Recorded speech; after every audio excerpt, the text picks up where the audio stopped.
चिड़िया के घर से थोड़ी ही दूर एक सूखा हुआ पेड़ था। वो पेड़ चिड़िया का था।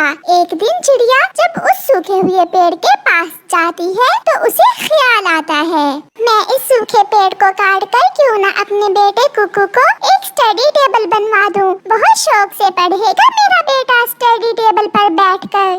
फिर दूसरे दिन मम्मा चिड़िया वो पेड़ काट लेती है। बढ़ई चाचा, मुझे इस पेड़ की लकड़ी से एक अच्छा सा स्टडी टेबल बना दे। मैं बना दूंगा। मैं इस टेबल को लाल रंग भी कर दूंगा। मैं ऐसा स्टडी टेबल बनाऊंगा कि चिड़िया बहन आपका बेटा खुश हो जाएगा। फिर बढ़ई पक्षी, जिसका नाम चाचा छमछम था, अपना काम शुरू करता है। वो लकड़ी पर आरी चलाता है, वो कील ठोकता है, वो बहुत मेहनत करता है। मैं अभी थोड़ी देर बाद आती हूँ बढ़ई जी। चिड़िया अपने बेटे के लिए दाना लेने चली जाती है। मम्मा अभी तक नहीं आई। मैं अकेला बहुत बोर हो रहा हूँ। कल से मैं भी मम्मा के साथ ही जाया करूँगा। मम्मा चिड़िया भी घर आ जाती है। मम्मा ये क्या है? सच में मुझे तो ये स्टडी टेबल लग रहा है। हाँ, मैं अपने बेटे के लिए स्टडी टेबल बनवा कर लाई हूँ। कुकू को स्टडी टेबल पर बैठकर पढ़ने का बहुत शौक था। उसकी पुरानी विश पूरी हो गई थी, इसलिए वो बहुत खुश होता है। मेरी मम्मा बहुत अच्छी है, सबसे अच्छी। फिर कुकू रात गए तक अपने स्टडी टेबल पर बैठा पढ़ता रहता है। दूसरे दिन नदी पर कुकू अपने दोस्तों को स्टडी टेबल के बारे में बताता है। मेरा स्टडी टेबल लाल रंग का है। मैं रात काफी देर तक अपने स्टडी टेबल पर बैठा पढ़ता रहा। बहुत मजा आया मुझे। मेरे पास भी है, मगर वो छोटा है। मेरे पास नहीं है। मैं आज ही अपनी मम्मा से जाकर कहता हूँ मुझे भी स्टडी टेबल बनवा कर दें। जग्गू वहाँ से भागता है। मम्मा मम्मा, मुझे नहीं पता, मुझे भी स्टडी टेबल चाहिए। मैं भी लूंगा स्टडी टेबल। अच्छा मेरे बेटे, मैं कुछ करती हूँ। फिर गोरी कौवी बढ़ई पक्षी के पास जाती है।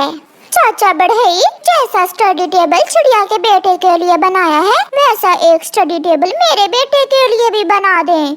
चिड़िया अपनी लकड़ी लेकर आई थी, आप भी ले आओ, मैं बना दूंगा। मगर मेरे पास तो लकड़ी नहीं है। अगर लकड़ हो फिर ही स्टडी टेबल मैं बना सकता हूँ, कागज का थोड़ी बनेगा टेबल। गोरी वहाँ से चली जाती है। गोरी कौवी अपने घर से कुल्हाड़ा उठाती है। वो पूरे जंगल में इधर उधर देखती है, मगर उसे कोई भी सूखा हुआ पेड़ दिखाई नहीं देता। अब क्या करूं? उस मनहूस चिड़िया ने नया ही फसाद डाल दिया मेरे घर में। जग्गू तो हमेशा अपनी जिद पूरी करता है। फिर गोरी का ध्यान एक पुराने मगर हरे भरे पेड़ की तरफ जाता है।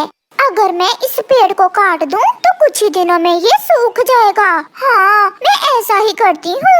ऐसा सोचते हुए गोरी कौवी उस बड़े पेड़ की तरफ बढ़ती है। वो अपना कुल्हाड़ा चलाती है। बचाओ बचाओ, मुझे बचाओ। मैं हरा भरा पेड़ हूँ। आप कोई सूखा हुआ पेड़ काट लें अपनी जरूरत पूरी करने के लिए। सूखा पेड़ मुझे मिला नहीं और तुम भी 2-4 दिन में सूख जाओगे कटने के बाद। शोर सुनकर चिड़िया उस दिशा में आ जाती है। चिड़िया चिड़िया, मुझे बचा लो, मुझे इस कौवी से बचा लो, ये मुझे काट देगी। गोरी, ऐसे हरा भरा पेड़ आप क्यों काट रही हैं? सब तुम्हारी वजह से हुआ है। ना तुम अपने बेटे को लाल रंग का स्टडी टेबल बनवा कर देती और ना मेरा बेटा स्टडी टेबल लेने की जिद करता। ये सुनकर चिड़िया गोरी से कहती है, गोरी बहन आप गुस्से न हो, मेरे पास बची हुई सूखी लकड़ी पड़ी है। आप उस लकड़ी से अपने बेटे के लिए स्टडी टेबल बनवा लें। ये सुनकर गोरी कम और पुराना पेड़ ज्यादा खुश हो जाता है। चिड़िया, आपका बहुत बहुत धन्यवाद, आपने मेरी जान बचाई है। फिर गोरी कौवी चिड़िया से लकड़ी लेकर अपने बेटे जग्गू को भी एक स्टडी टेबल बनवा देती है और सब ठीक हो जाता है। अपने घर के पास पेड़ के नीचे वो मम्मा चिड़िया अपने एक छोटे से ठेले पर समोसे बेचा करती थी। चिड़िया के हाथ में बहुत स्वाद था, इसलिए जंगल के सभी पक्षी चिड़िया के समोसे बहुत पसंद करते थे। चिड़िया को समोसे बेचकर जो मुनाफा होता उससे वो अपने घर का चूल्हा जलाती और बाकी के पैसों से अपनी बेटी को पढ़ाती। मगर उसके पास इतने पैसे ना बचते कि वो एक अच्छा जीवन बिता सके। एक दिन मम्मा चिड़िया अपनी बेटी से कहती है, गुड़िया बेटी, मैं बहुत परेशान हूँ। हमारे घर की छत पे हमारे समोसे पहले से कई गुना ज्यादा बिकने लगेंगे। वो कैसे मेरी बेटी? मैं आज ही से अपना काम शुरू करती हूँ। फिर गुड़िया अपनी मम्मा की समोसे बनाते हुए एक तस्वीर लेती है और उसे सोशल मीडिया पर पोस्ट कर देती है और साथ अपने समोसों के बारे में जानकारी भी देती है। फिर 2 से 3 ही दिनों में गुड़िया की मम्मा के पास समोसे खरीदने वालों का रश लगना शुरू हो जाता है। चिड़िया बहन, मुझे पहले दें, मैंने पैसे जमा करवा दिए हैं।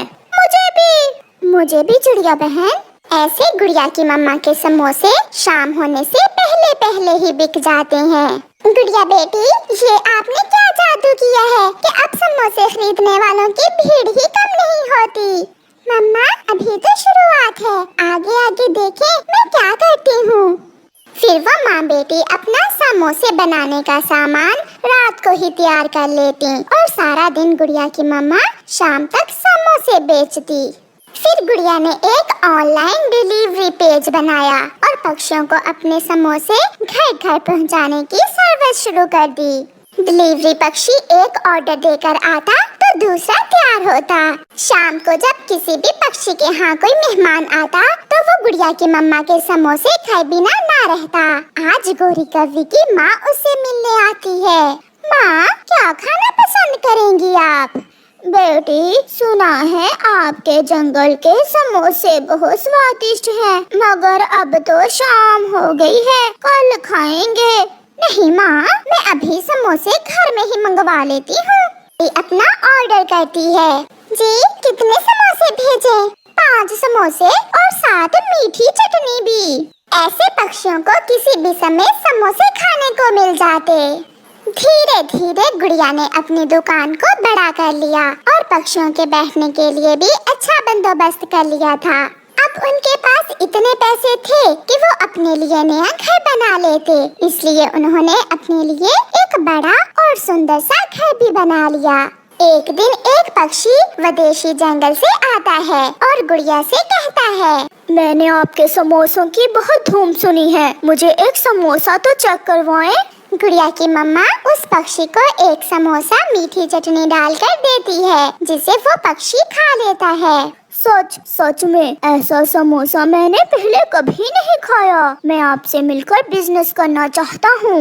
आप बताइए कि आपकी क्या इच्छा है?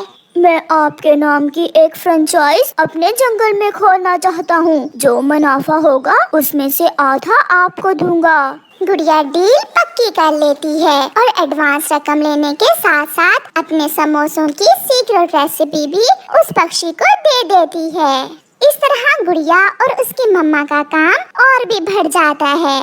धीरे धीरे चिड़िया के समोसों के नाम से हर एक जंगल में फ्रेंचाइज खुल जाती है। पहाड़ों वाला जंगल क्या, पक्षीपुर क्या, और अब तो सागर वाले जंगल में भी चिड़िया के समोसों की फ्रेंचाइज खुल जाती है।